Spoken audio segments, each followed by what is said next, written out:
Welcome to views media Telugu. Palnadu జిల్లా నరసరావుపేటలో అప్రమత్తమైన పోలీసుల చర్య కుటుంబాన్ని రక్షించారు. పల్నాడు జిల్లా నరసరావుపేట పట్టణంలోని గుంటూరు రోడ్డులో డంపింగ్ యార్డ్ సమీప ఫ్లైఓవర్పై ఇద్దరు చిన్నారులతో కలిసి ఆత్మహత్యకు యత్నిస్తున్నామని బంధువులకు సమాచారం ఇచ్చిన ఒక మహిళ ఘటన కలకలం రేపింది. ఈ సమాచారం అందుకున్న మహిళా బంధువులు వెంటనే నరసరావుపేట రూరల్ పోలీసులకు ఫిర్యాదు చేశారు. అప్రమత్తమైన పోలీసులు వెంటనే స్పందించి అందిన సమాచారంతో లొకేషన్ గుర్తించి ట్రేస్ చేశారు. అనంతరం అక్కడికి చేరుకుని కుటుంబాన్ని సురక్షితంగా కాపాడారు. ఈ సందర్భంగా నరసరావుపేట రూరల్ ఎస్ఐ కిషోర్ మరియు పోలీస్ సిబ్బంది కుటుంబ సభ్యులకు కౌన్సిలింగ్ ఇచ్చి సమస్యలకు ఆత్మహత్య పరిష్కారం కాదని అవగాహన కల్పించారు. సమయస్ఫూర్తి స్పందించిన పోలీసులు.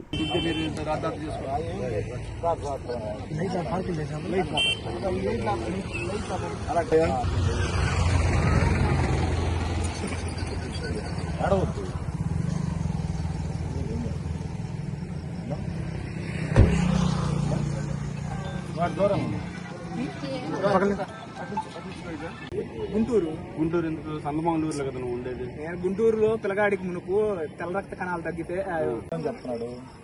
ఏం చెప్పాల పిల్లలకి ఊరికి వెళ్దాము, జలుబు చేసిన హాస్పిటల్కి వెళ్దాము. నా వాళ్ళు త్వరగా వాళ్ళని అడగండి.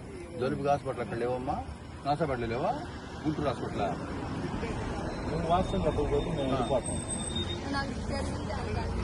మొన్నటి దాకా కూడా ఒక్కడే ఉంటుంది. ఇంక 2 రోజుల నుంచి మమ్మల్ని వచ్చింది ఇక్కడ ఉందామని. కాకపోతే నా వాళ్ళైనా అడగండి. మా అత్తయ్య అంటున్నారు కదా, వాళ్ళతో పాటే కలిసి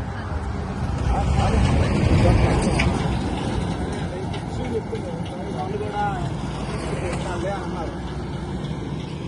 మళ్ళీ నిన్న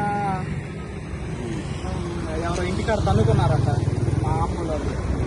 పెద్ద న్యూస్ ఇంకా నాకు చిరాకేసి పొద్దు నుంచి ఇంట్లోనే